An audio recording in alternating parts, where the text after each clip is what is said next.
गोर लगै छी सम्पूर्ण मिथिलावासी के। आइ हम अहाँ सब गोटा के एकटा भगवती गीत सुनाबे जा रहल छी। लिअ सुनू। आसिन इजोरिया के पहिल पहरिया में कलश भेलै निर्माण। देखू देखू मैया के महिमा महान। देखू देखू मैया के महिमा महान। आसिन इजोरिया के पहिल पहरिया में कलश भेलै निर्माण। देखू देखू मैया के महिमा महान। देखू देखू मैया के महिमा महान।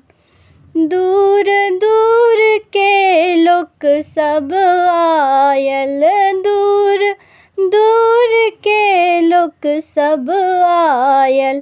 दर्शन भवानी के प्रेम सा पावल, दर्शन भवानी के प्रेम सा पावल। एक नजरिया में देखे नगरिया के, एक नजरिया में देखे नगरिया के। मैया मारै छथ मुस्कान। देखू देखू मैया के महिमा महान। देखू देखू मैया के महिमा महान। असुर संहार माँ काली कहलन, असुर संहार माँ काली कहलन।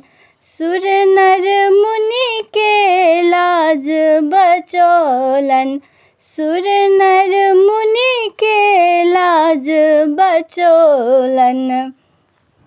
सब देवगण मिली दुनू हाथ कल जोड़ी, मैया के करबैन गुणगान।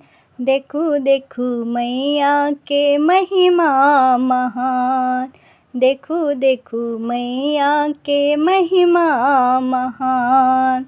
आसिन इजोरिया के पहिल पहरिया में कलश भेलै निर्माण। देखू देखू मैया के महिमा महान। देखू देखू मैया के महिमा महान।